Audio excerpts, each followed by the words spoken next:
জাগরণ অনলাইন আয়োজিত শিল্প সংস্কৃতি বিষয়ক অনুষ্ঠান সপ্তপদীতে আপনাদের সবাইকে স্বাগত। আজকে আমাদের মাঝে উপস্থিত আছেন কথা সাহিত্যিক ইশরাত তানিয়া। ইশরাত তানিয়া, কেমন আছেন?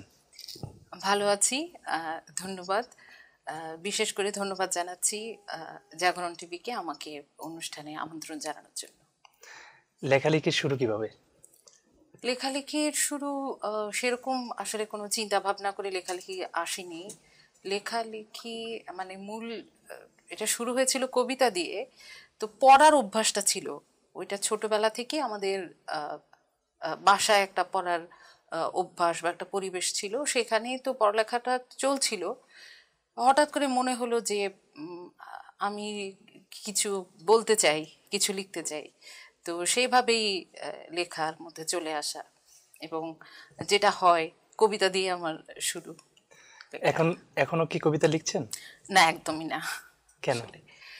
লেখা হচ্ছে না আসলে কিছু কারণ তো আছে। এর মধ্যে একটা কারণ হচ্ছে মানে আমাদের যে যাপিত জীবন, যে যুগ যন্ত্রণা, এর মধ্যে একসাথে কবিতা এবং গদ্য, গল্প, কথা সাহিত্য, এই আমি আসলে আমার সময় সংকুলন হচ্ছিল না। এবং আরো একটা ব্যাপার যেটা আমার মনে হয় যে দুটোর মাধ্যমে আসলে কাজ করতে গিয়ে, এটা করা যায় না তা না, এটা অনেকেই করছেন, কিন্তু আমার ক্ষেত্রে আমি একটু অসুবিধার মধ্যে পড়ে গেছি। আমি দেখছি আমার যখন গল্পটা আমি যখন লিখছি, তখন আমার সত্যি কথা বলতে কি কবিতা ক্ষতিগ্রস্ত হচ্ছে। ক্ষতিগ্রস্ত শব্দটাই আমি এখানে ব্যবহার করলাম। আবার যখন আমি কবিতা লিখছি, আমার গল্পটা যেন হচ্ছে না। তা আমি এটা মনে করি না যে একজন মানুষ একটা মাধ্যমে কাজ করলে আরেকটা মাধ্যমে কাজ করতে পারবে না। কিন্তু আমার যখন মনে হলো যে আমি আসলে যা কিছু বলতে চাচ্ছি, এটা আমার আরেকটু বড় প্ল্যাটফর্ম দরকার, আরেকটু বড় ক্যানভাস দরকার। আমার লেখা বা আমার বলতে চাওয়া সেগুলো যেন একটু দীর্ঘ হয়ে যাচ্ছে, তো তখনই আসলে আমি গল্পের মধ্যে চলে আসি। আচ্ছা, নতুন কি কাজ আসছে? এ বছর আসলে বইমেলায় বই আসবে না, কিন্তু একটা গদ্যের বই আসবে আশা করছি। বইটার নাম ভাবনার ক্রসচেক, জলধি থেকে আসছে। বইটা প্রবন্ধের। যে এমনিতে ভাবনার ক্রসচেক এই নামে, এই শিরোনামে আমার ধারাবাহিক একটা গদ্য লেখা যাচ্ছে জলধি অনলাইনে। সেটার একটা বই আসবে আশা করছি। আচ্ছা, গদ্য মানে গদ্য কেন? গদ্য কেন? গদ্য কেন আসলে দুটো কথা আমি এখানে বলতে চাই। প্রথম কথা হচ্ছে, ওই যেই কারণে আমার কবিতা থেকে গল্প বলা, যে আমার মনে হচ্ছে যে আরো একটু কিছু আমি বলতে চাই, যেটা কবিতায় হচ্ছে না, আমি বলতে পারছি না। সেই কারণে আমার গল্পে আসা। ঠিক একই কথাই আমি বলবো যে গল্পে বা কথা সাহিত্যে অনেক কথা বলা যায় না, আমি যেটা বলতে চাই। তো তখন আসলে ওই কি বলে, গদ্যে চলে আসা, যে ওই কথাটা আমি গদ্যে বলতে চাচ্ছি। এটা হচ্ছে প্রথম কারণ। আর দ্বিতীয় কারণ হচ্ছে, যখন আমরা কোনো প্রবন্ধের কথা বলি, যখন নিবন্ধের কথা বলি, তখন সবার মধ্যে একটা, মানে সবাই বলতে আমি পাঠকের কথা বুঝাচ্ছি, একটা ভীতি কাজ করে। মনে কি এটা খুব কঠিন একটা কিছু হবে, একটা গদ্য মানে ভীষণ কঠিন একটা কিছু, খুব আড়ষ্ট কিছু, এটা বুঝতে খুব কঠিন হবে, এরকম একটা মানসিকভাবে এরকম একটা ভীতিজনক বা একটা উৎকণ্ঠার মধ্যে থেকে কেউ আসলে পড়তে চায় না। একটা কবিতা যেমন পড়তে ভালো লাগছে, একটা গল্প পড়তে ভালো লাগে, একটা উপন্যাস, সেটা যদি একটা দীর্ঘ উপন্যাস হয়, একটা মহাকাব্যিক উপন্যাস হয়, এমনও হয় যে পাঠক পড়তে পড়তে যেন উপন্যাসটা শেষ হয়ে গেলেও বেরিয়ে আসতে পারছে না। কিন্তু একটা প্রবন্ধ নিয়ে দেখবেন একটা কেমন যেন, নন ফিকশন নিয়ে কেমন একটা কাজ করে, যে একটা একটা ভয়, একটা কেমন কঠিন, এরকম একটা আমি দেখেছি। তো আমার এখানে মনে হলো যে কেন এটা এমন। আমার মনে হলো যে আসলে কবি কিংবা কথা সাহিত্যিক, ওনারা তো ভাষা নিয়ে কাজ করেন, ভাষা শৈলী বা যেহেতু ভাষা নিয়েই তাদের ক্রিয়া প্রতিক্রিয়া, সমস্ত কাজ ভাষা নিয়ে, ভাষাটায় ওনার একটা একটা তাদের একটা স্বতঃস্ফূর্ততা থাকে। এটা আমি ভাষার তারল্য বলছি না, কিন্তু একটা ভাষা শৈলী একটা তৈরি হয়ে যায় লিখতে লিখতে। তো সেক্ষেত্রে একজন প্রবন্ধকার, উইথ ডিউ রেসপেক্ট, আমি সম্মান করেই বলছি, যে একটা প্রবন্ধকারের পক্ষে যেহেতু ওই ভাষাটার ওই লালিত্য, ভাষার ওই সুষমাটা আনা, আমার মনে হয় এতটা সহজাত হয় না, যেটা একজন কবি, বিশেষ করে আমি কথা শিল্পীর কথা বলবো, তার পক্ষে যতটা সহজ।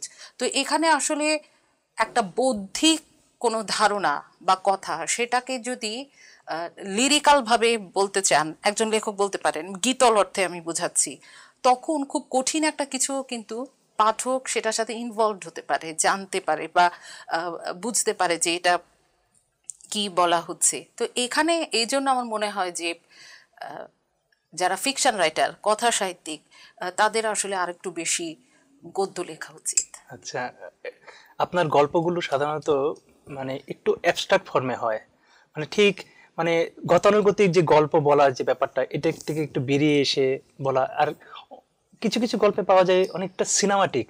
এটা কি মানে স্বতঃস্ফূর্তভাবে চলে আসে, নাকি আপনার ভাবনাই থাকে যে এরকম একটা করব? না, ওটা আমার কোনো ভাবনায় থাকে না। যখন আমি লিখতে থাকি তখন ওইটা আমার মনে হয় ওইভাবে হলেই হয়। এবং আপনি যেভাবে বললেন অ্যাবস্ট্রাক্ট, আসলে শিল্পের কথা যদি বলি, art for the sake of art, হ্যাঁ, একটা শিল্প আসলে কি, ওখানে কি সব কিছু বলে দেওয়া থাকে একদম ঘটনার পর ঘটনা, খুব কমিউনিকেটিভ ল্যাঙ্গুয়েজে?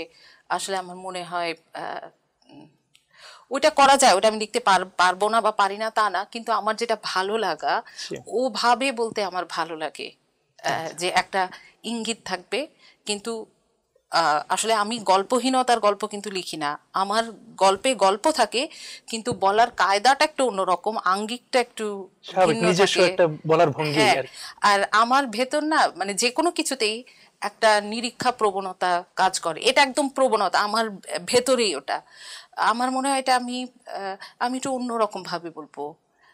এত পাখি ডাকছে, পাখির ডাক শুনে কিন্তু বোঝা যায় কোনটা কোন পাখি ডাকছে।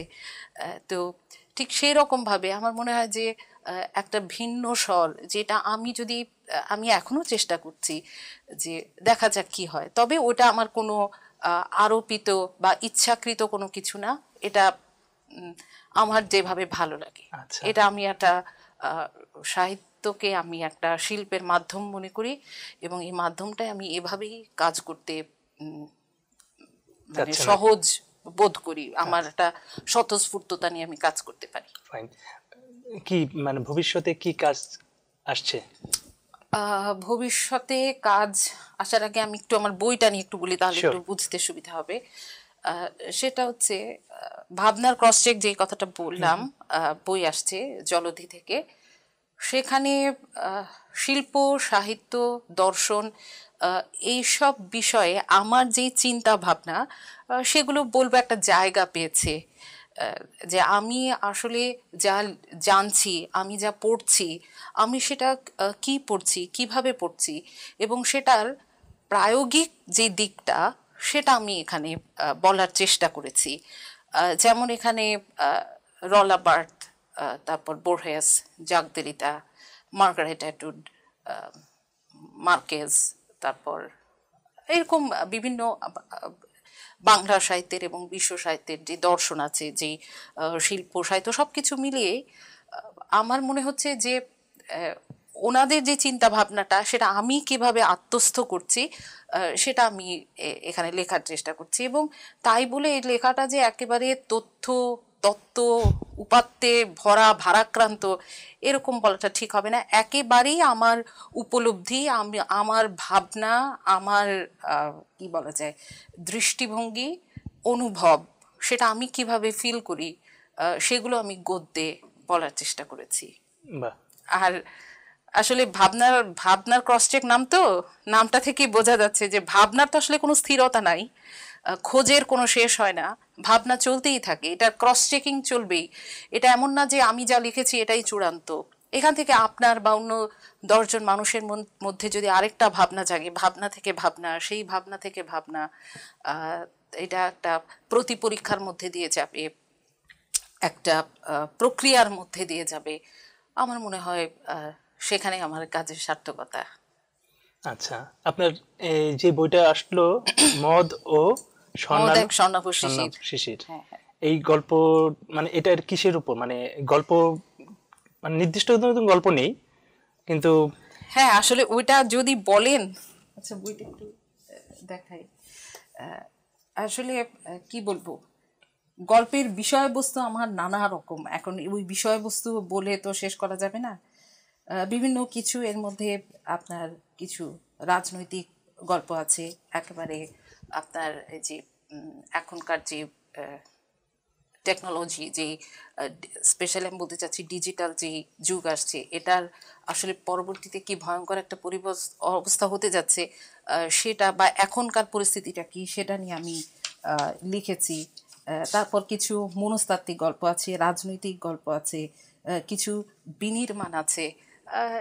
এভাবেই লেখা, মানে লেখার চেষ্টা করেছি, কতটুকু পেরেছি পাঠক বলবে। আপনার মনে একটা সাক্ষাৎকারের বই আছে দুই বাংলার?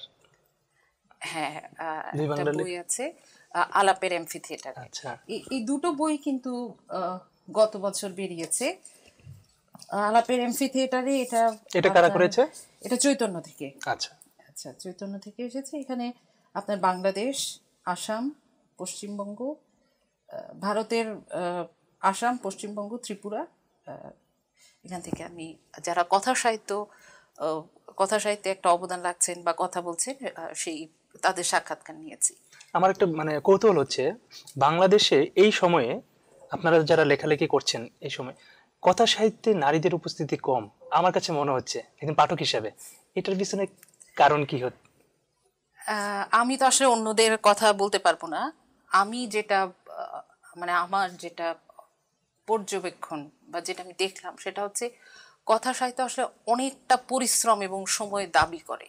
কিন্তু নারীরা তো অনেক শ্রমের কাজও করে। না না, শ্রমের কাজ করে, ওইটা করে তারপর আপনার কথা সাহিত্য করাটা খুব কঠিন। কিন্তু সেলিনা হোসেন বা রিজিয়া রহমান হ্যাঁ, ওনারা তো পেরেছেন, যারা পেরেছেন এর মধ্যেই কিন্তু পারছেন।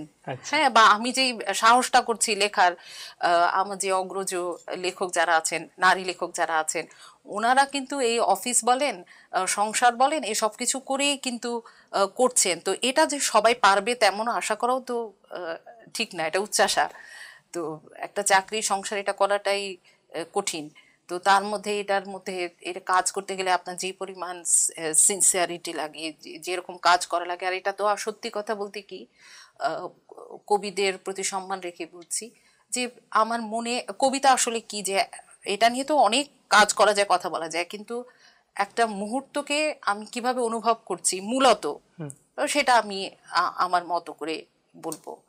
কিন্তু একটা কথা সাহিত্য আসলে একটু দীর্ঘ, তো আপনার বিভিন্ন জীবনের কাছে যাওয়া লাগে, বিভিন্ন কিছু জানা লাগে, এই এই এই কাজগুলোর জন্য তো আসলে সময় লাগে। গল্প লিখছেন, উপন্যাসের ভাবনা আছে? উপন্যাসের ভাবনা তো অবশ্যই আছে, যেহেতু কথা সাহিত্য। আশা করি এবছরই লেখা শুরু হবে। বাহ, কিসের উপর?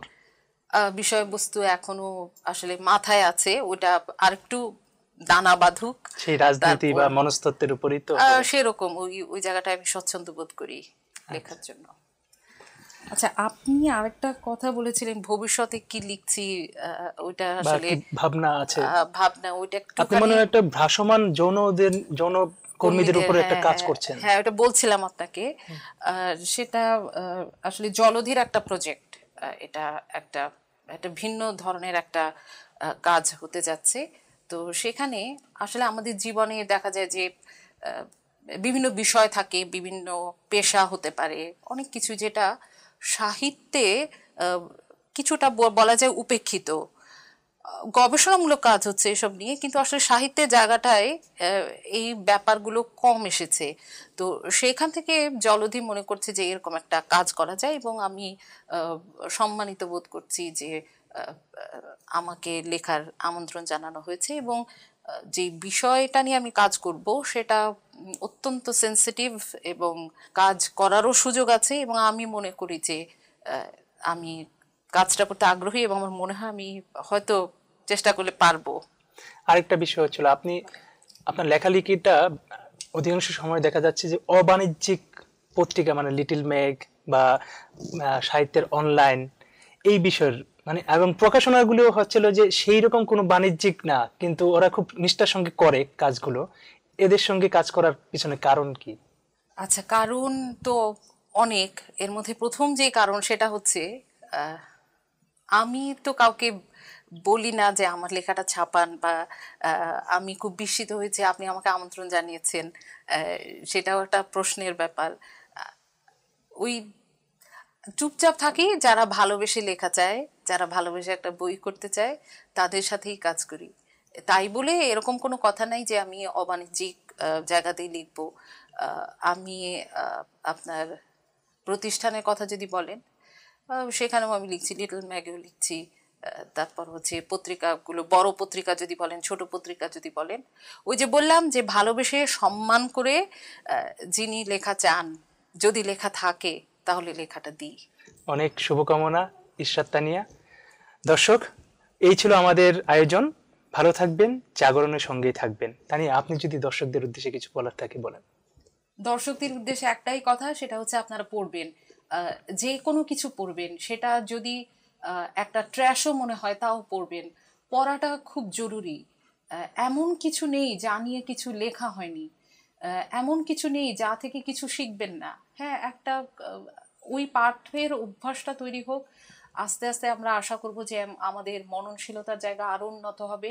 একটা দেশ গড়ার জন্য শুধু আসলে যে ইনফ্রাস্ট্রাকচার বা অবকাঠামোগত উন্নয়ন, তার সাথে সাথে এই মননশীলতার উন্নতি করাটাও আমি একটা বেসিক ডেভেলপমেন্টের একটা জায়গা মনে করি।